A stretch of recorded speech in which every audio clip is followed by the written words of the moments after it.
Commander Taemin Voss stared at the sensor readings on his command screen.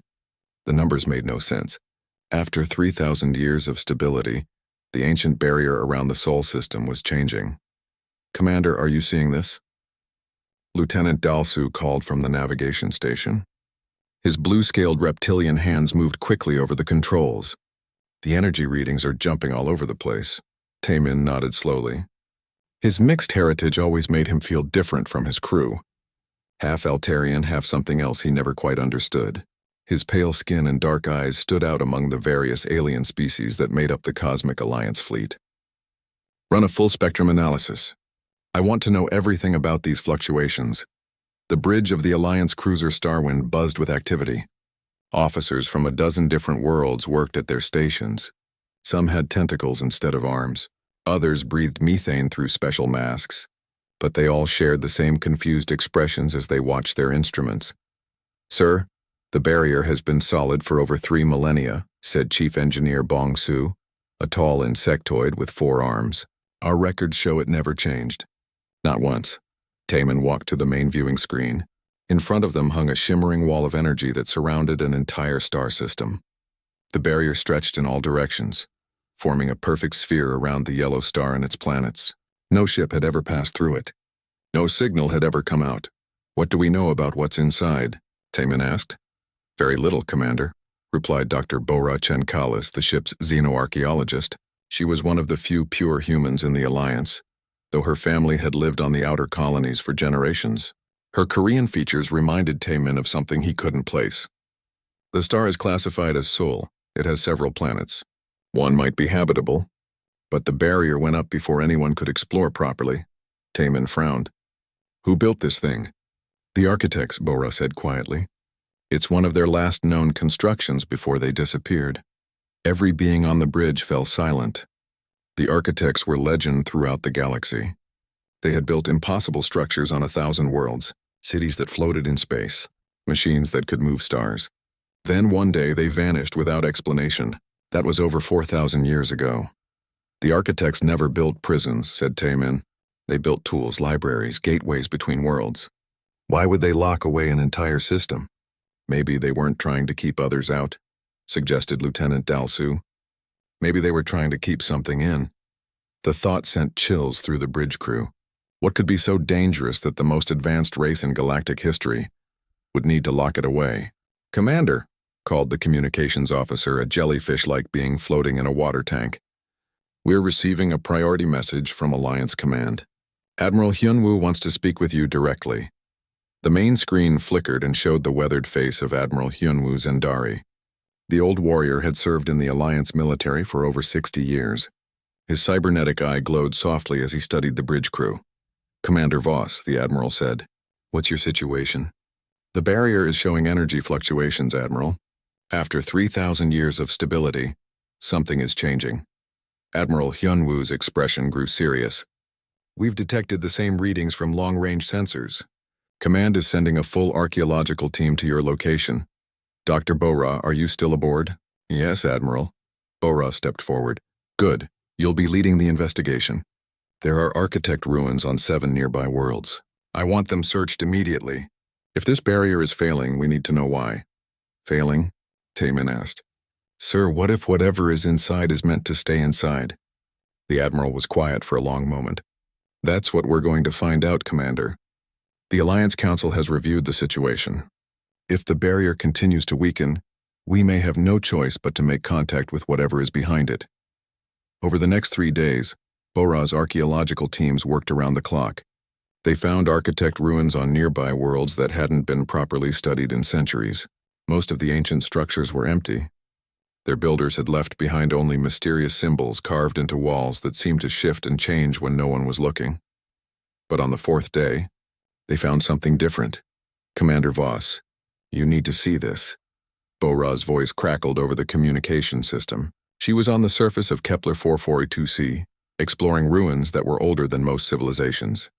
Taemin transported down to the planet's surface. The architect's structure was unlike anything he had seen before. Instead of the usual flowing organic shapes, this building was harsh and angular. Warning symbols covered every surface. "What did you find?" he asked. Bora led him deep into the structure. In a central chamber, they found walls covered with text in dozens of galactic languages. Ancient scripts, modern Alliance common, and languages that had been dead for thousands of years. It's the same message repeated over and over, Bora explained. We've been translating for hours. She pointed to a section of wall where the symbols glowed faintly. This part says the Terrans must never be freed, and over here their rage burns eternal. This section talks about the price of war and the cost of victory. Terrans? Taman asked. That's an old word for people from Terra. Earth. Earth is in the Sol system, Bora whispered. Behind the barrier, they found more warnings as they explored deeper. They know only war. They cannot be stopped. They would sacrifice everything. But the most disturbing message was carved into the deepest chamber in symbols that seemed to burn themselves into the reader's mind. When the barrier fails, when the Terrans are freed, let the galaxy tremble, for they are both our salvation and our damnation. Taman stared at the words. His hands were shaking, though he didn't know why. Something about the writing felt familiar, like an echo of a memory he didn't know he had. Commander, Bora said softly, there's something else. The genetic scanners in this chamber are still active. They've been scanning us since we arrived. What do they say? Bora looked at him with wide eyes. According to the Architect database, you're partially Terran, human. Your other half isn't Altarian like we thought. It's Earth-human. As if responding to this revelation, alarms began sounding from the ship in orbit above them. Taman activated his communicator. Commander, came Lieutenant Dalsu's urgent voice. The barrier just dropped by 20% in the last hour. Sir, we're detecting signals coming from inside the system. Someone in there is trying to communicate. Taman looked at the ancient warnings carved into the alien walls around him. After 3,000 years, Earth was trying to make contact. And according to these ruins, that was either the best thing that could happen to the galaxy or the worst. The barrier continued to weaken, and somewhere behind it, humanity waited. The barrier around the Sol system collapsed at exactly 1427 Galactic Standard Time on the morning of the 5th day. Taman watched from the bridge of the Starwind as the ancient energy field flickered once, twice, then vanished completely. For the first time in over 3,000 years, the Sol system lay open to the galaxy. All sensors are active, Commander, reported Lieutenant Dalsu. His scaly hands moved across the control panel with nervous energy. We're picking up massive energy signatures from the inner system. Taman stared at the sensor readings in amazement. The system was alive with activity. Ships moved between planets like streams of light. Massive structures orbited the star itself, harvesting energy on a scale that made Alliance technology look primitive. How many ships are we detecting? He asked. Sir, the computer is having trouble counting them all, Dalsu replied.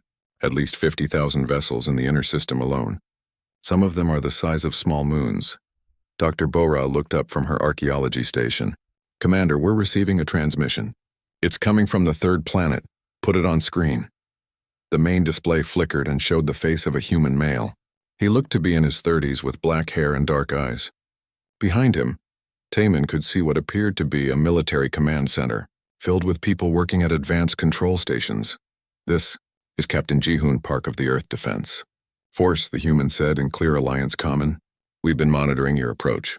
Welcome to the Sol system. We've been waiting a long time for this moment. Taman stepped forward. This is Commander Taman Voss of the Alliance vessel Starwind. Captain Park, we need to talk. There are things about your history that you may not know. Captain Park smiled, but there was sadness in his eyes. Commander Voss, we know exactly who we are and what happened. We've had 3,000 years to think about it. Permission to come aboard your ship? I think it's time we had a proper conversation. Within an hour, a small human vessel docked with the Starwind. Captain Park arrived with 2 companions. Dr. So-Young Martinez Kim was a xenobiologist who seemed excited to meet alien species face to face.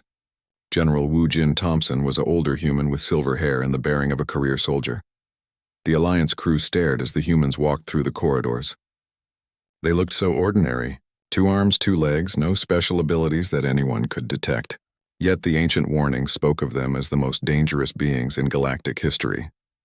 In the main conference room, Captain Park sat across from Tae-min and his senior staff. Before we begin, Commander, I should mention that our sensors detected something interesting about you. You're half human, aren't you? Taman nodded slowly.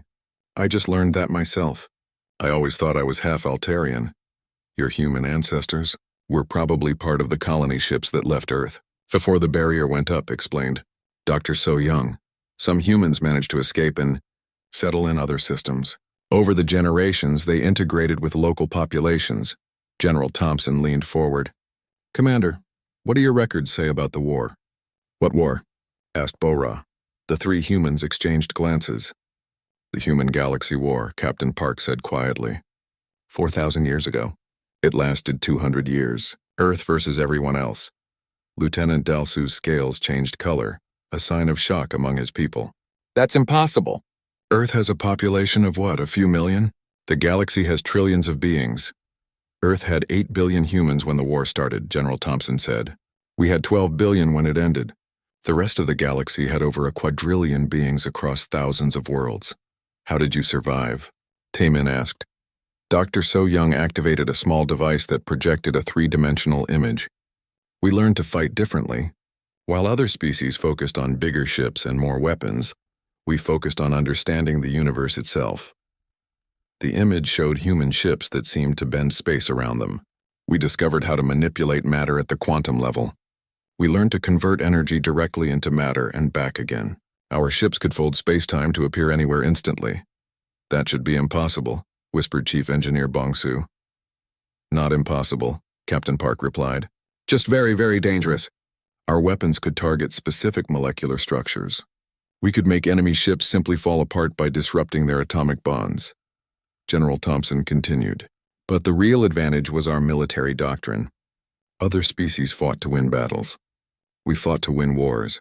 When they destroyed one of our worlds, we would sacrifice 3 of our own fleets to destroy 10 of theirs. You committed genocide? Bora asked, horrified. No, Captain Park said firmly. We never targeted civilians. But we would do anything, sacrifice anything, to protect Earth and human colonies. Other species couldn't understand that level of commitment. Dr. So Young showed them more images. Human soldiers in powered armor that let them survive in space. Weapons that could destroy entire fleets with single shots. Cities built inside asteroids that could move between star systems. The war ended when the architects intervened, General Thompson explained. They offered to broker peace. The galaxy's leaders agreed, but only if humans were removed from the equation permanently. So they built the barrier, Taman realized. The barrier was a compromise, Captain Park said. The galaxy wanted us extinct. The architects convinced them that imprisonment was enough. They locked us away and made most of the galaxy forget we ever existed. Made them forget? Bora asked. The barrier included a memory suppression field, Dr. So Young explained. Most species gradually forgot about humans. The few records that survived were dismissed as legends or myths. Taman thought about the warnings they had found in the architect ruins. The messages we found called you dangerous. They said you knew only war. Captain Park sighed. Commander, in 200 years of fighting the entire galaxy, do you know how many times we attacked first? How many? 0. Every single battle was fought in defense of human worlds or colonies. We never invaded anyone. We never conquered anyone. We just refused to die quietly. General Thompson stood and walked to the viewing port. Outside, human ships moved in perfect formation, their hulls gleaming with technologies the Alliance had never seen. We've spent 3,000 years preparing, he said, not for conquest, not for revenge, but for the day when we might be needed again. Needed for what? Taman asked. The 3 humans looked at each other again. Dr. So Young spoke first. Commander, why do you think the architects really built that barrier? What could be so important that they would preserve humanity instead of letting us be destroyed? I don't know, Taman admitted. Captain Park activated his communicator. General Kim, please send the commander the deep space sensor data from the outer rim. Within moments, Taman's console displayed readings from the edge of the galaxy. Dark shapes were moving in the void between galaxies. Lots of them. They were heading toward the Milky Way. The same enemy that caused the galaxy to seek our help originally is coming back, General Thompson said quietly. The architects knew this day would come. They preserved us not as punishment, but as preparation. The barrier wasn't meant to keep us locked away forever, Captain Park added. It was meant to keep us safe until the galaxy needed us again. Taman stared at the sensor readings showing the approaching threat. After 3,000 years, humanity was free. And according to these readings, they were going to be needed very soon. How long do we have? He asked. 6 months, Dr. So Young replied. Maybe less. The galaxy was about to remember why they had feared humanity, and why they had needed them even more. 3 weeks after first contact, Taemin found himself walking through the corridors of Luna Station, humanity's primary space facility orbiting Earth's moon. The technology around him defied everything he thought he knew about physics. Walls seemed to be made of solid light. Gravity worked differently in different sections of the station. He had watched human engineers convert raw asteroids into finished starships in a matter of hours. The process looked like magic. The key is understanding that matter and energy are the same thing, explained Dr. Minho Reeves, a human physicist who had volunteered to show the Alliance delegation around. Once you truly accept that, the rest becomes simple mathematics. Simple mathematics that lets you build a moon-sized space station in 3 days, asked Bora, who had been documenting everything she saw. Dr. Minho smiled. This station has been here for over 2,000 years. We just keep improving it. Watch this. He placed his hand on what looked like an empty wall. Immediately, the wall became transparent, showing the Earth spinning slowly below them. Then it shifted to show the outer solar system, where human ships worked on massive construction projects around Jupiter and Saturn. Programmable matter, Dr. Minho explained. Every atom can be instructed to become whatever we need. Walls, floors, computers, weapons. It's all the same basic material. Taemin touched the wall himself. It felt solid, but when he concentrated, his hand passed right through it. How is this possible? You're learning to communicate with the atoms directly, Dr. Minho said. Humans developed this technology during the war. When you're fighting an entire galaxy, you can't waste time building things the slow way. They continued through the station until they reached a large chamber filled with data crystals. An elderly human woman sat in the center, her eyes closed in concentration. She looked far older than any human should be able to survive. This is Elder Seojin Nakamura, Dr. Minho said quietly. She's 437 years old. She was there during the original war. Elder Seojin opened her eyes and looked directly at Taemin. When she spoke, her voice carried the weight of centuries. You have questions about the war, about what really happened. Sit, young one. Let me tell you the truth. Taemin and Bora sat on chairs that formed themselves from the floor. Elder Seojin activated the data crystals around them, and suddenly they were surrounded by holographic images of space battles from 4,000 years ago. The galaxy discovered Earth when we were still using primitive rocket ships, Elder Seojin began. We had just reached our own moon. We thought we were alone in the universe. The images showed first contact, alien ships arriving at Earth, making peaceful contact with human governments. Exchanges of technology and culture. For a brief moment, it looked like the beginning of a beautiful friendship. For 50 years, we learned from each other, Elder Seojin continued. Humans are fast learners, very fast. We took their basic technologies and improved them in ways they never expected. What went wrong? Bora asked. Fear, Elder Seojin replied simply. Humans don't just learn technology. We understand it. We see possibilities that others miss. Within 50 years, human innovations were surpassing civilizations that had been spacefaring for millennia. The holographic display showed human colonies spreading to nearby star systems. Human ships that moved faster than anything the galaxy had seen before. Human cities that existed in multiple dimensions simultaneously. The Galaxy Council grew concerned, Elder Seojin said. They decided that humans were evolving too quickly. They believed we would eventually become a threat to all other species. So they attacked first? Taemin asked. They issued an ultimatum. Humans must submit to technological limitations. Our population must be reduced to 1 billion. Our space colonies must be abandoned. Earth must accept permanent galactic oversight. The images shifted to show vast alien fleets surrounding human worlds. Millions of ships from hundreds of species all united against humanity. We refused, Elder Seojin said with quiet pride. Humans do not surrender our freedom easily. What followed was the most one-sided war in galactic history. 8 billion humans fighting quadrillions of aliens across thousands of worlds. The images showed battles that defied imagination. Human ships the size of cities fighting enemy fleets stretching from planet to planet. Human soldiers in impossible armor walking through the vacuum of space as if it were air. weapons that could destroy stars, defenses that could stop entire galaxies. How did you fight so many? Bora whispered. We fought smart, Elder Seojin replied. While they built bigger ships, we learned to fold space itself. While they made stronger weapons, we learned to manipulate time. While they brought more soldiers, we learned to transfer our consciousness between bodies. The images showed human soldiers who died in battle immediately transferring to new bodies and continuing to fight. Human cities that existed in pocket dimensions, impossible to find or attack. Human weapons that could target specific species across vast distances. We never fought to conquer, Elder Seojin emphasized. We fought to survive.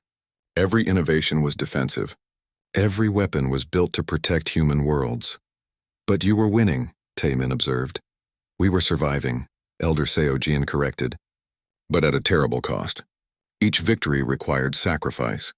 We would lose entire fleets to save single colonies. We would destroy our own worlds rather than let them be captured. The images showed the final phase of the war. Human technology had advanced to the point where they could manipulate reality itself.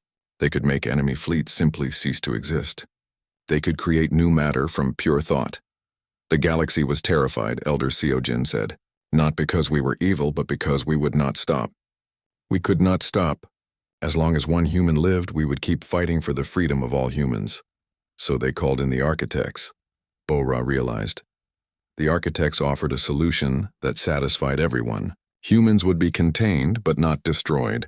The galaxy would be safe, but not guilty of genocide. The barrier would preserve us until what? Taemin asked. Elder Seojin gestured to new images. These showed the edge of the galaxy, where dark shapes moved in the void between stars. Until the voidlings returned, she said simply. Professor Namsu Williams entered the chamber carrying ancient data cores. Elder Seojin, we've finished translating the architect archives. The voidlings were the original threat. They attacked the galaxy 5,000 years ago. The only reason anyone survived was because humans helped fight them off. Helped? Taemin asked.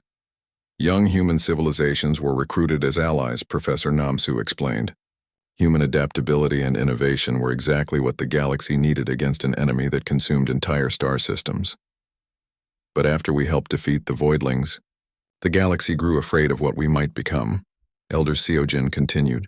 They turned on us, hoping to eliminate the threat we represented. The architects knew the voidlings would return eventually, Professor Namsu added. They built the barrier not to imprison humanity, but to preserve us. They knew the galaxy would need human help again. The holographic display showed current sensor readings from the galactic edge. The dark shapes were getting closer. Much closer. How long do we have? Taemin asked. 3 months, Elder Seojin replied. Maybe less. The advanced scouts are already probing outer rim systems. What are voidlings exactly? Bora asked. Beings of pure entropy, Professor Namsu explained. They don't just destroy matter and energy. They unravel the fundamental forces that hold reality together. Normal weapons can't hurt them because they consume energy itself. Elder Seojin stood slowly, her ancient joints protesting.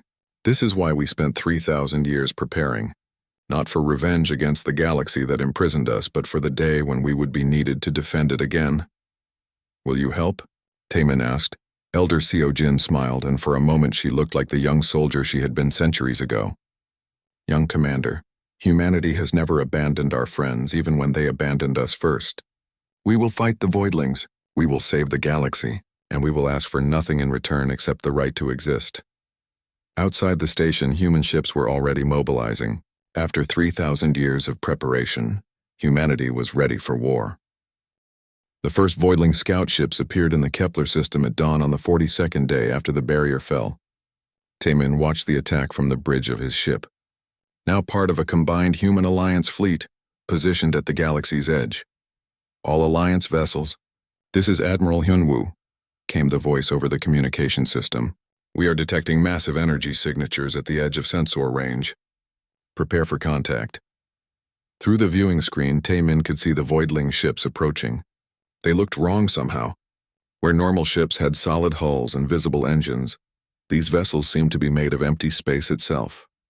They moved without propulsion, turning without momentum, existing in defiance of every physical law.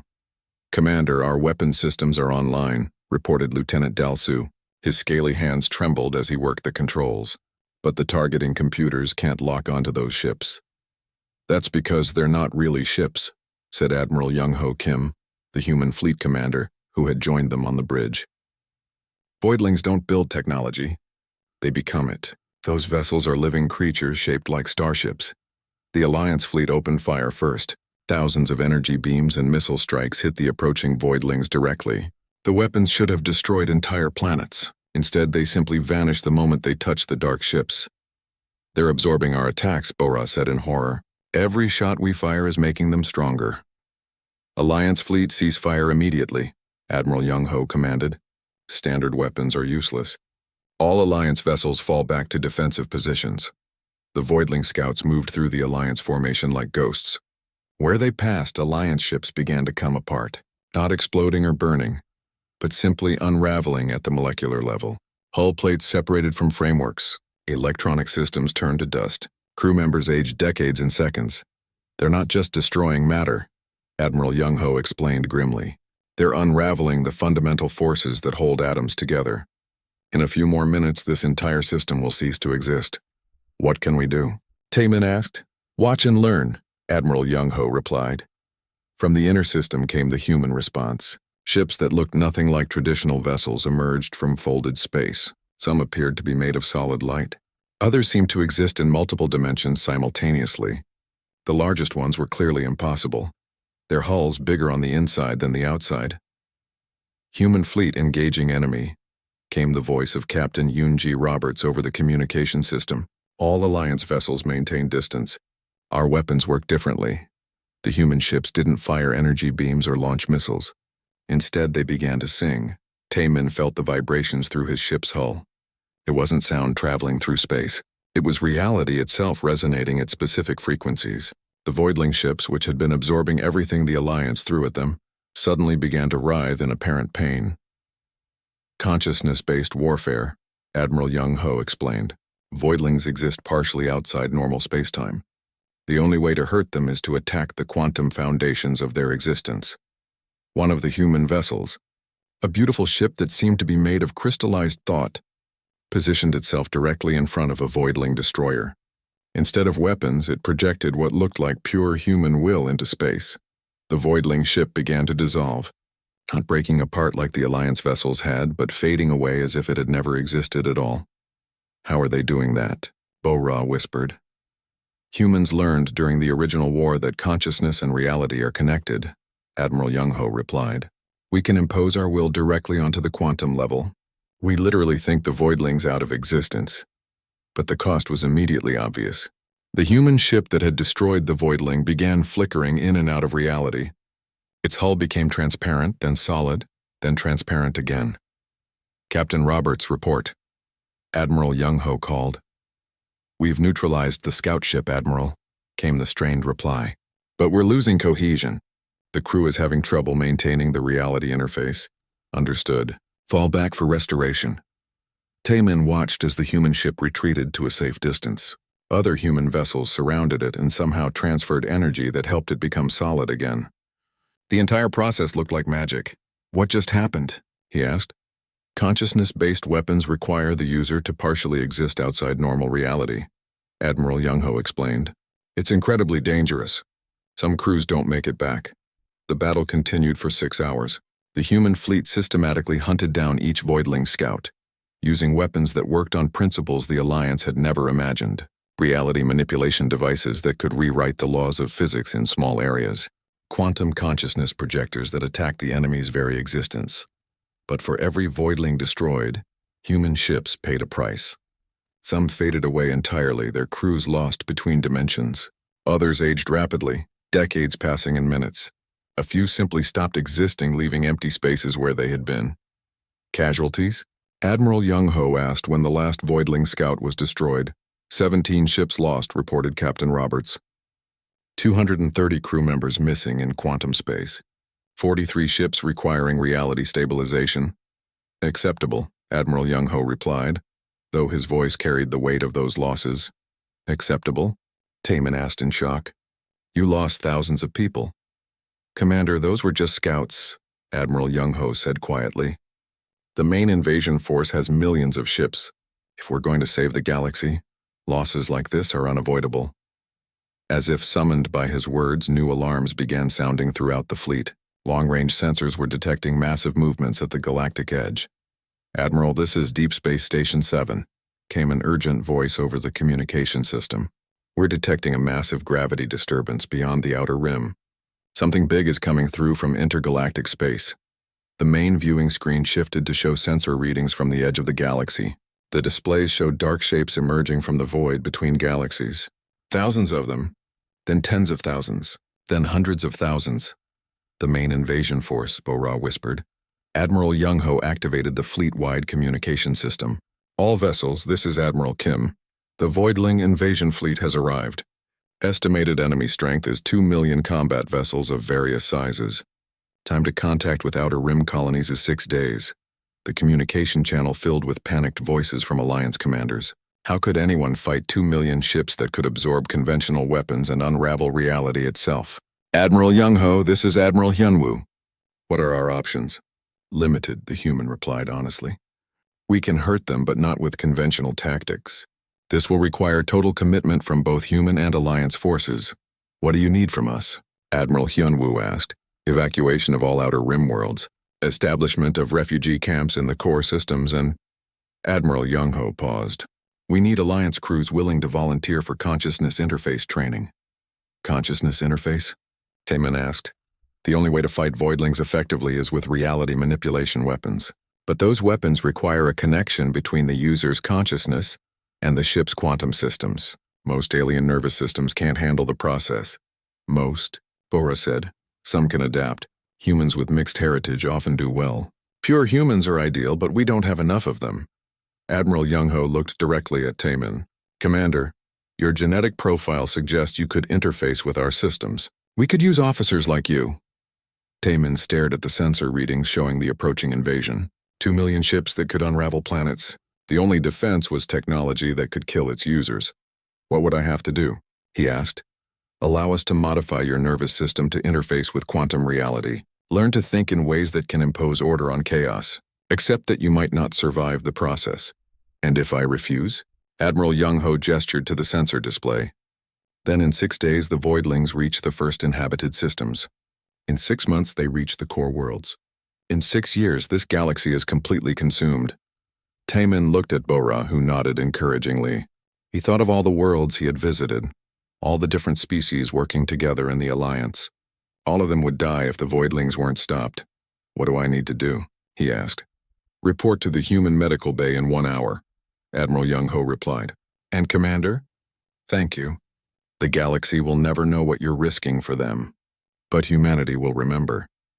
As Taemin left the bridge to volunteer for the most dangerous duty in galactic history, he could see human ships beginning to deploy around the galaxy's edge. After 3,000 years of preparation, humanity was finally ready to defend their former enemies. The real war was about to begin. The modification process took 3 days. Taemin lay in a human medical chamber, while microscopic machines rewired his nervous system to interface with quantum reality. When he woke up, the world looked different. He could see the spaces between atoms. He could feel the quantum vibrations that held matter together. "How do you feel?" asked Dr. So-young, monitoring his vital signs through instruments that seemed to read his thoughts directly.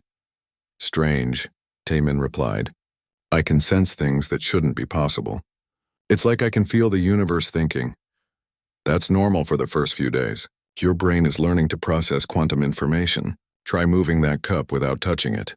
Taemin looked at a metal cup sitting on the nearby table. He focused on it not with his eyes but with a part of his mind he had never used before. The cup began to vibrate, then lifted into the air. "Good," Dr. So-young said. "You're adapting well. Most people take weeks to achieve that level of control." "How many others volunteered?" Taemin asked. 43 Alliance officers with human heritage. 16 survived the modification process. 8 are functional enough for combat operations. The numbers were sobering. But outside the medical bay, Taemin could see the reason for their sacrifice. The main Voidling invasion fleet had reached the outer rim. 3 star systems had already gone dark. Billions of beings had simply ceased to exist. Admiral Young-ho found Taemin in the ship's quantum training facility. practicing reality manipulation with other modified officers. The training room could simulate impossible conditions: gravity that flowed like water, time that moved backward, matter that existed in 7 dimensions simultaneously. "Commander, how's your progress?" the Admiral asked.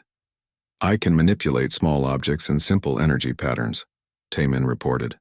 "But the instructors say I'm not ready for combat interface yet." "Unfortunately, we're out of time," Admiral Young-ho said grimly.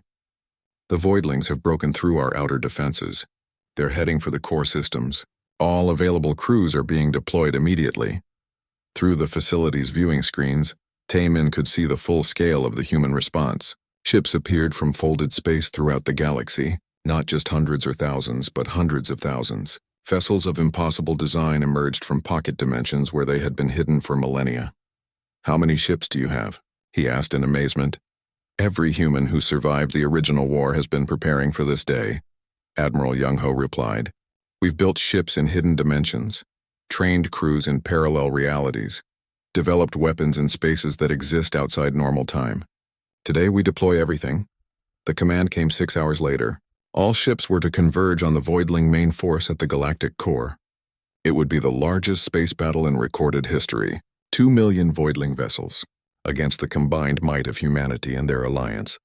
Volunteers, Taemin found himself assigned as Consciousness Interface Officer. Aboard the human dreadnought Eternal Defiance, the ship itself was a marvel of impossible engineering. Its hull existed in multiple dimensions. Its weapons could target enemies across parallel realities. Its engines ran on the power of human determination itself. "Interface ready, Commander," reported the ship's quantum engineer, a woman named Captain Yoon G. Roberts, who had survived the scout battle. "Remember, once you connect to the ship's consciousness system, you'll be partially existing outside normal spacetime. Stay focused on what's real." "What if I lose track of reality?" Taemin asked. "Then the ship's AI will sever the connection and hope you can find your way back," Captain Roberts replied honestly. The interface activated, and suddenly Taemin was more than human. He could feel the ship's quantum processors as extensions of his own mind. He could sense enemy ships light years away. He could perceive the fundamental forces that the Voidlings use to unravel reality. "Contact in 30 seconds, announced Admiral Young-ho from the command ship. "All vessels, remember the plan. We're not trying to destroy their entire fleet. We're going after their command structure." The battle began with the Voidlings doing what they did best. Reality started coming apart around the human fleet. Stars aged millions of years in seconds. Space itself began to fray at the edges. Matter started forgetting how to exist. But the human response was immediate and devastating. Through the quantum interface, Taemin could feel thousands of human minds working together. They imposed order on chaos. They rewrote local physics to counteract Voidling reality manipulation. They literally thought their enemies out of existence. "Target acquired," Taemin reported. Through the quantum interface, he could see a massive Voidling command ship that existed partially in 17 different dimensions. "It's coordinating the attack patterns of the entire fleet." "Take it out," Admiral Young-ho ordered. Taemin focused everything he had on the enemy vessel. Through the ship's consciousness interface, he projected his will across space and time. The Voidling command ship began to unravel, but not in the way Voidlings usually destroyed things. Instead, it was being convinced that it had never existed in the first place. The effort nearly killed him. Taemin felt his consciousness scatter across multiple dimensions. For a terrifying moment, he couldn't remember which reality was his own. Only the ship's AI pulling him back prevented him from being lost forever. "Command ship destroyed," Captain Roberts reported, but Commander Voss is showing severe quantum displacement. Around them, the battle raged on multiple levels of reality. Human ships fought Voidling vessels in normal space, hyperspace, and dimensions that had no names. The casualties were enormous on both sides. Entire fleets vanished into quantum storms. Others aged to dust in temporal anomalies.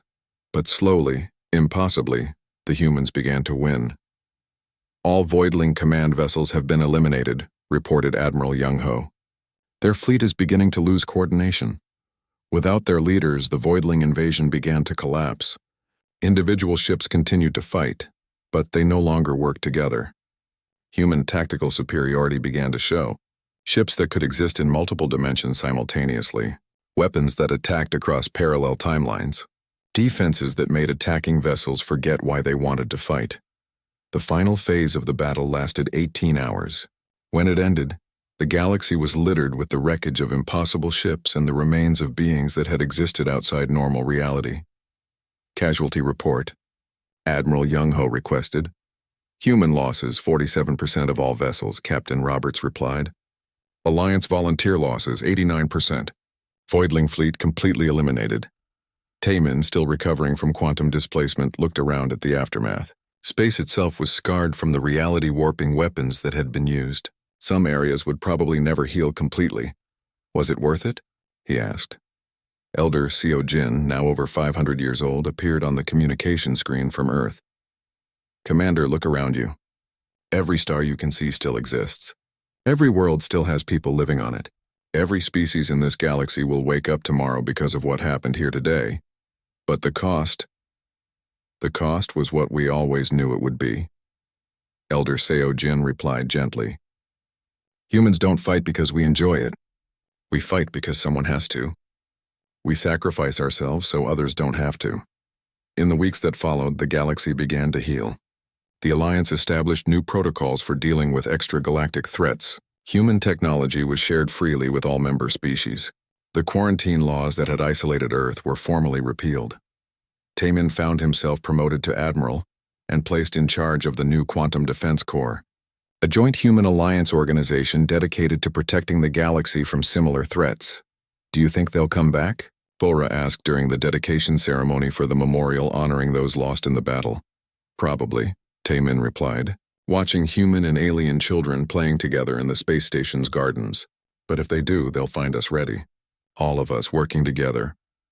Elder Seo Jin, now so old she existed more in quantum space than normal reality, smiled as she watched the ceremony.